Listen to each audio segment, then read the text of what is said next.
Olá, pessoal! Como vão vocês? Tudo bem? Hoje eu trouxe um tema para vocês que é a poesia concreta, né? O concretismo. E nós temos aqui um tipo de poesia que faz parte também da literatura, que vai explorar então as imagens que são feitas, né, a partir de palavras. E aí é um jeito diferente, criativo, então, de compor e utilizar o espaço que você tem no papel, né, ou o espaço que você tem na tela, o espaço em branco no geral. E esse é um movimento poético, né, que começou no Brasil na década de 50, muito influenciado pela publicidade, né, porque naquela época houve um boom da publicidade.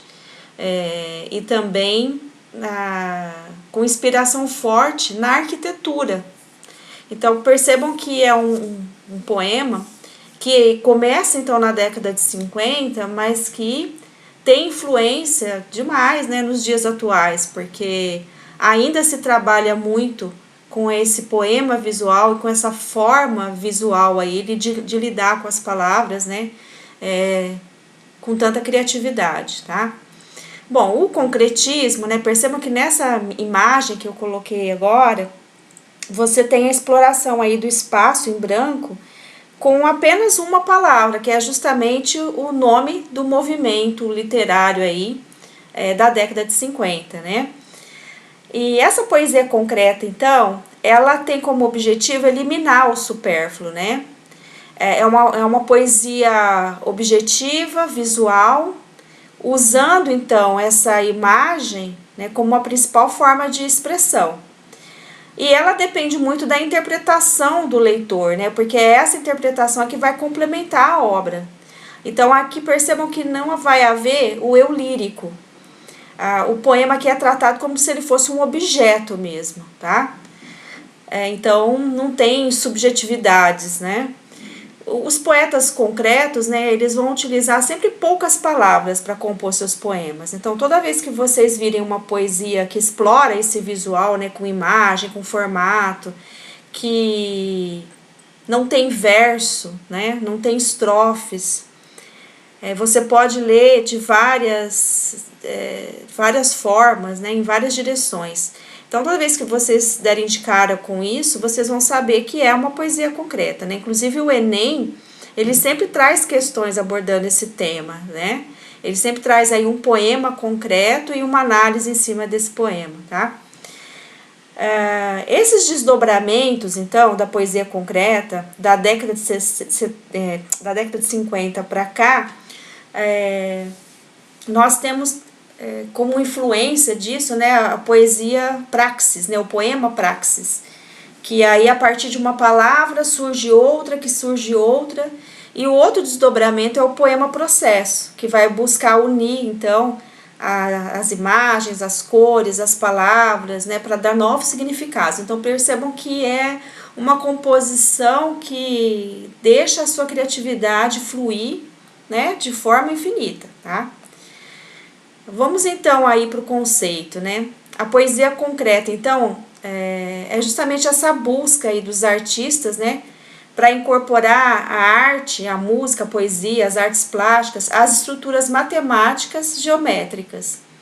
A intenção desse movimento concreto era desvincular o mundo artístico do natural e distinguir a forma do conteúdo. Então percebam que você tem aí o poema objeto, conforme eu havia dito, né? Então, o poema da poesia concreta é chamado de poema objeto por causa dos recursos estilísticos aí que foram adotados, né? Então, a eliminação do verso, da estrofe, da rima, não tem aqui subjetividade, não tem eu lírico, né? E a incorporação, então, dessas figuras geométricas, muito inspiradas também na arquitetura, tá? Os poemas concretos possuem carga semântica, ou seja, uma carga de significado por si só, né? Por isso que ele é um objeto. Mas só que diferenciam-se aí por enfatizar o conteúdo visual e sonoro das palavras. Então, a poesia ela é espacial, né? No sentido que você tem que aproveitar os espaços em branco do papel de maneira inovadora.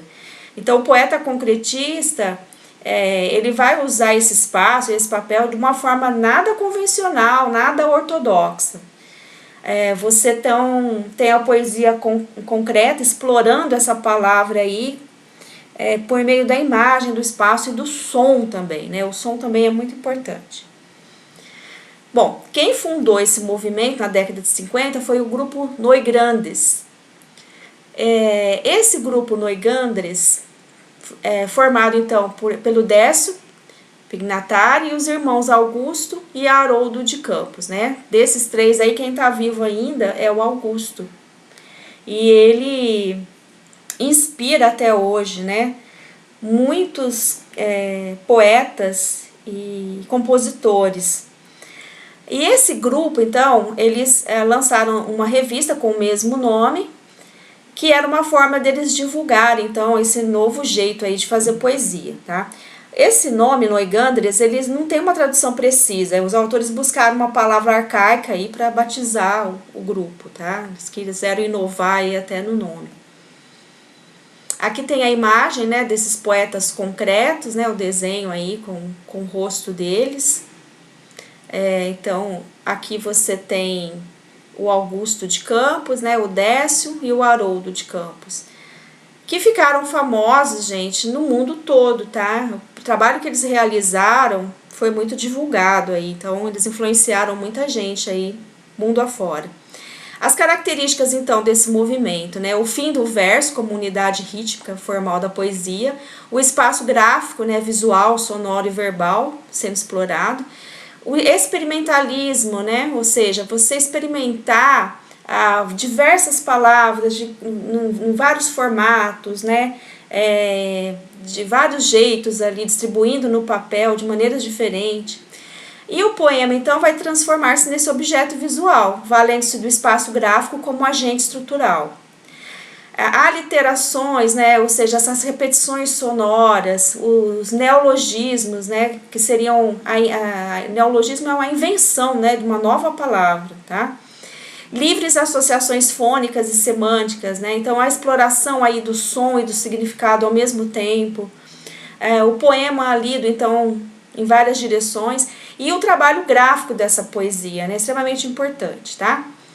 As outras características então do concretismo: elaboração artística em busca da forma precisa, a ênfase na racionalidade, né? Por isso que é o poema objeto. E esses poetas concretistas, então, buscavam utilizar esses efeitos gráficos, aí, aproximando a poesia do design. E esse envolvimento que eles tinham também com os temas sociais, porque eles faziam muita crítica em cima desses poemas, tá? Crítica ao consumismo, crítica ao capitalismo, crítica a determinados comportamentos sociais, então é bastante interessante. Aqui nós temos o exemplo de um poema, né? Concreto, então percebam que aqui o poeta vai usar apenas duas palavras, né, poesia e arte, e perceba a distribuição que ele faz dessas duas palavras, né, no espaço. Então ele vai repetir várias vezes sequencialmente aí a palavra poesia, construindo então uma forma geométrica, e no centro então coloca a palavra arte, tá? Percebam que o significado, que a interpretação, ela vai depender do leitor, né, de como que o leitor faz essa significação, tá? Bom, a ênfase, então, como eu disse, é na racionalidade. Então, percebam que outro poema concreto, né, sem número, número, 0, 1, 0, número, número, sem número. A forma, né, que você explora, então, é completamente inovadora, né, não tem estrofe aqui, percebam que não tem verso, não tem rima, né?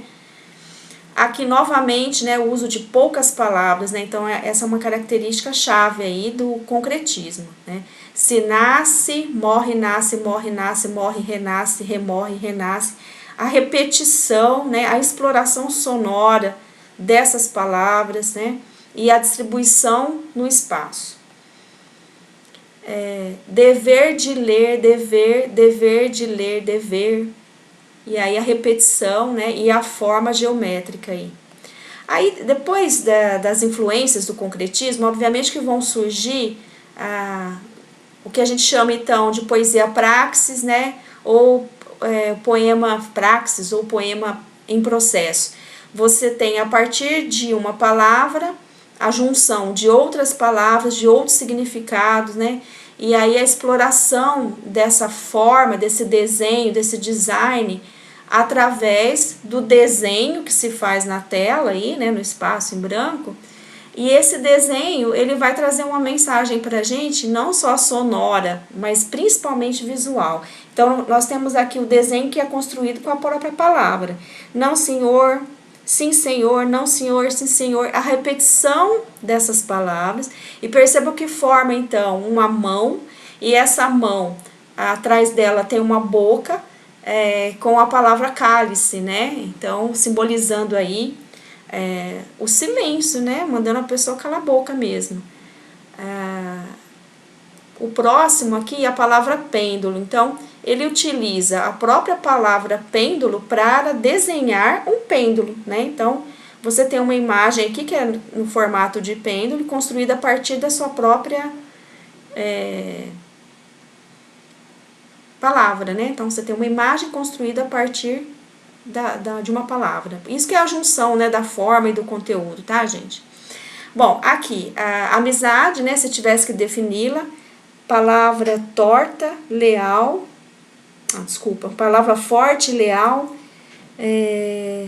definiria como um círculo, né? No ciclo recíproco sem fim. Então, perceba que esse sem fim é justamente porque está em círculo, né? E a própria definição, né, já desenha aqui o significado que se quer dar para a palavra amizade, tá? Novamente, reforço aqui, por isso que é a junção do plano, né, da forma e do conteúdo, tá? Aqui, novamente, né, você tem uma nuvem, né, e aí você tem as palavras, então, definindo aí a sua silhueta, né, a silhueta de uma nuvem.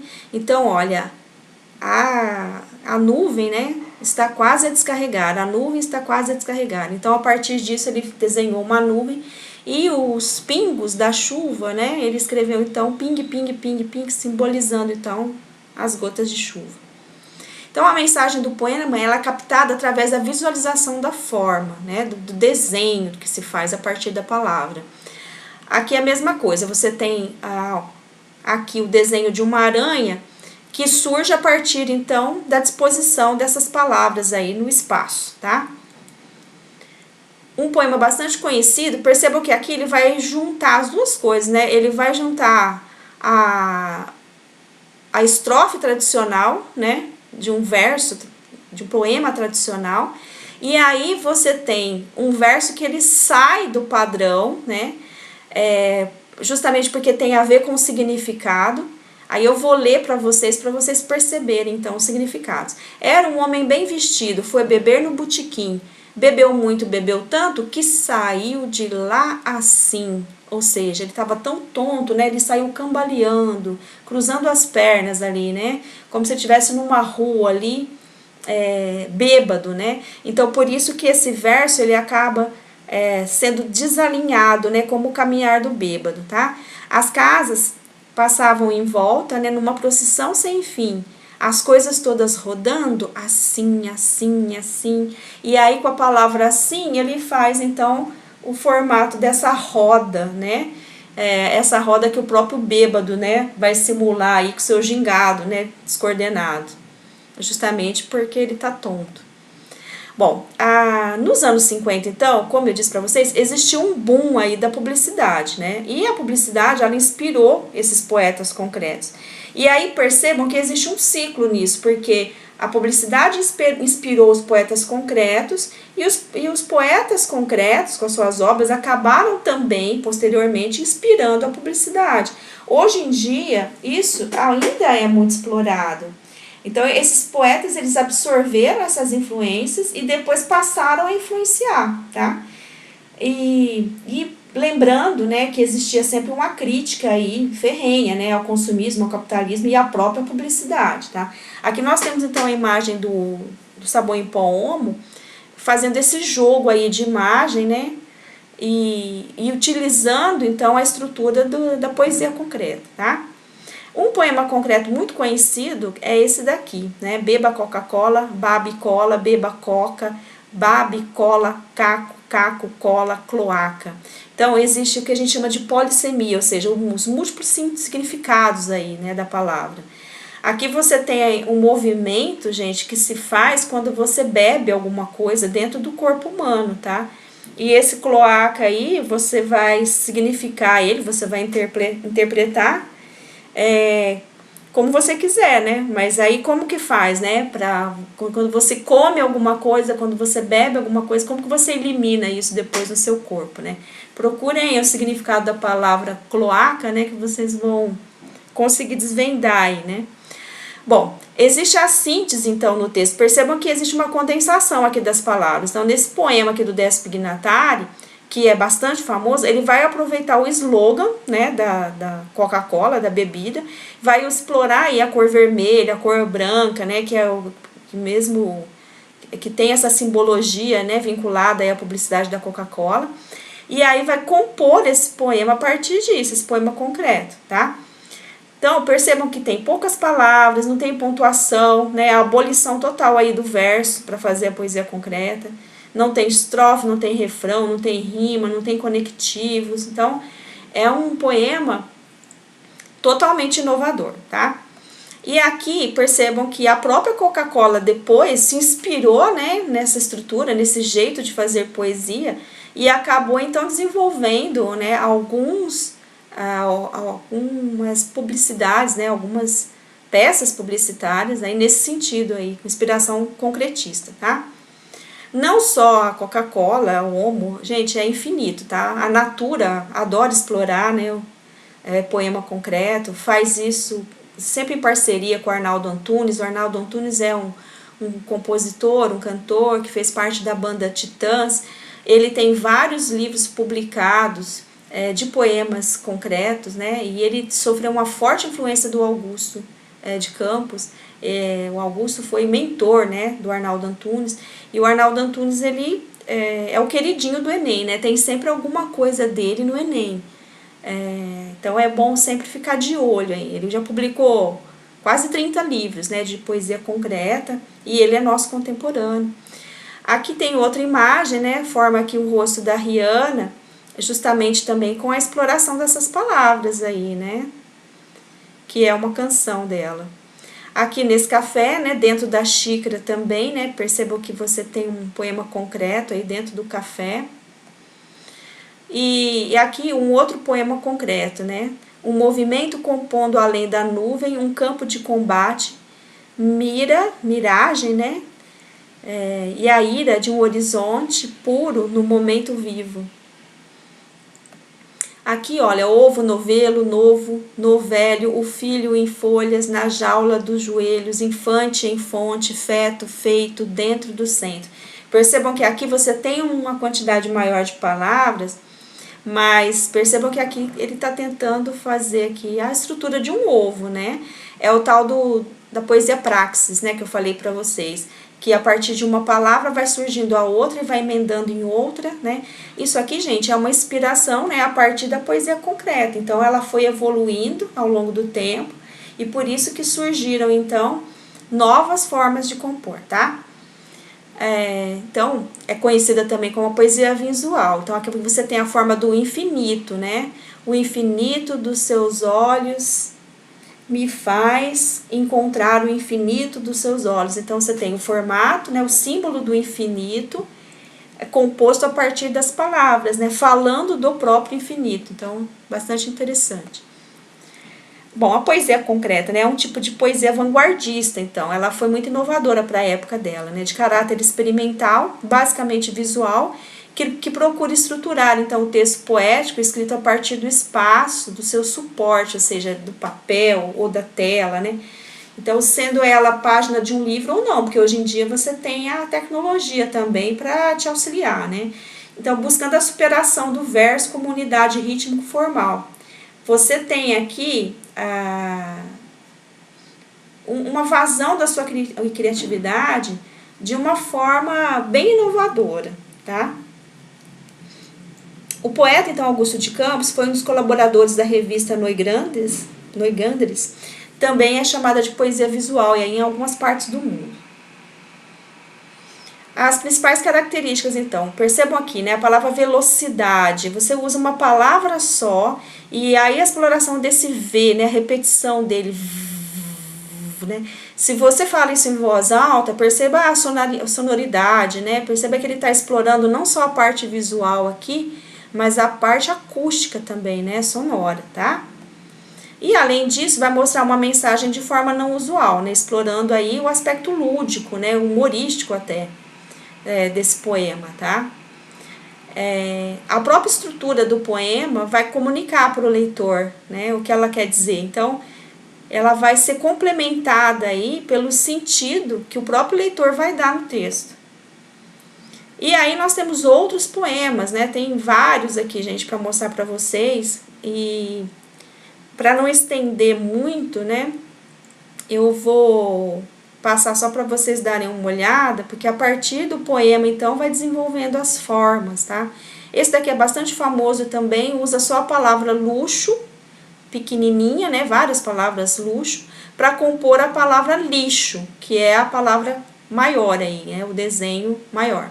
Então, essas poesias concretas, elas trazem uma nova forma de expressão aí, e justamente essa crítica social que eu falei para vocês.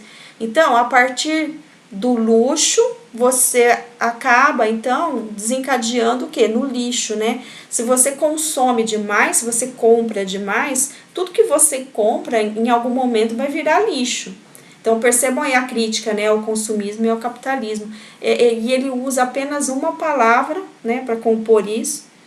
E aí, obviamente, que a partir dessa uma palavra, ele desenha uma segunda palavra, mas que tem todo aí um contexto social, tá?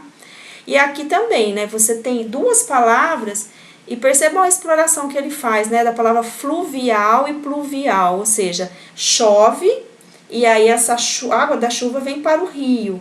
Então, o formato do poema é justamente o formato da chuva caindo, mas também você pode interpretar como o formato de um rio, né, que se forma a partir dessa água que cai. Lua na água, né? Então, alguma lua, água, lua alguma. O Paulo Leminski, ele já é um poeta mais contemporâneo, né? Recebeu forte influência aí dessa poesia concreta, e ele tem vários poemas muito interessantes aí nessa mesma estrutura, tá? Bom, gente, a partir disso, né, que eu falei para vocês, nós temos aqui, né, São Paulo é poesia, existe afeto no concreto. Percebam que, como eu disse para vocês, a poesia concreta se inspira muito na arquitetura, e isso tem tudo a ver com São Paulo, né? Você tem até aquela música do Caetano Veloso, né, que fala, né, da poesia concreta de tuas esquinas, né, na música Sampa. Ele fala a respeito disso, né? Dos seus campos e espaços, né? Suas oficinas de florestas, seus deuses da chuva. Então ele faz uma homenagem aos irmãos Campos, ao mesmo tempo ele fala da poesia concreta que tem em São Paulo, né, nas suas esquinas, nas suas curvas, nos seus prédios, porque, gente, a poesia concreta está fortemente ligada também à arquitetura, tá? Como eu comentei com vocês no início aí do vídeo. Bom, e aí o desafio dessa semana vai ser justamente você fazer o seu poema concreto. Depois eu vou passar para vocês as coordenadas aí, por escrito, tá bom? Obrigada pela atenção, um abraço a todos, até mais.